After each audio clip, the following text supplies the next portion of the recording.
Në një kohë kur dominanca globale e dollarit amerikan po vihet në pikpyetje nga borxhi në rritje i SBA-ve, luftra tregtare dhe rritja e fuqive rivale, Washingtoni ka gjetur një aleat të ri për të ruajtur epërsinë monetare. Monedhat digjitale të lidhura me dollarin, të njohura si stablecoin. Propozimi i fundit në Kongresin Amerikan, i quajtur Genius Act, synon të krijojë një kuadër të favorshëm për licencimin dhe mbikëqyrjen e stablecoinëve të mbështetur nga dollari. Sipas mbështetësve, kjo iniciativë do ta bëjë më të lehtë për kompanitë financiare të emetojnë monedha digjitale të qëndrueshme, të konvertueshme në çdo moment në dollar fizik ose digjital. Idealisht kjo do të përforconte përdorimin global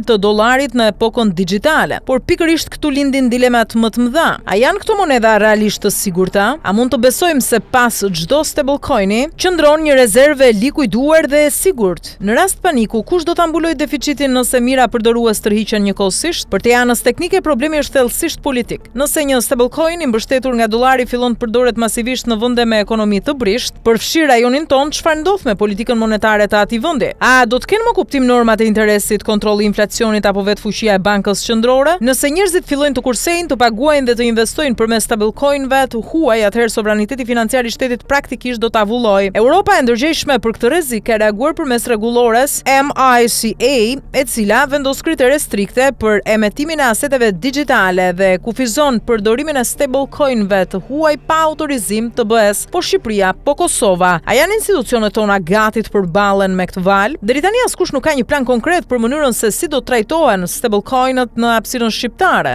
Banka e Shqipërisë ka eksperimentuar me teknologjitë e pagesave, por nuk ka lëshuar ndonjë qendrim për rregullimin e monedhave digjitale të huaja. Kjo mungesë veprimi mund të kthehet në rrezik të madh, sidomos nëse qytetarët nisin të përdorin masivisht këto mjete jashtë kuadrit ligjor. Një zgjidhje mund të jetë zhvillimi i një monedhe digjitale të emetuar nga vetë Banka Qendrore, një lloj leku digital, që do të mundsonte efikasitet të lartë në pagesa, transparencë dhe kontroll monetar. Kjo është rruga që po ndjekin vende si Kina, Suedia, madje edhe Bashkimi Evropian përmes projektit të euros digjitale. Në fund nuk është fjala për teknologji, por për pushtet. Kush kontrollon monedhën, kontrollon ekonominë. Nëse stablecoinët e dollarit pushtojnë tregjet tona, atëherë do të jetë Washingtoni ai që do të diktojë ritmin e ekonomisë sonë.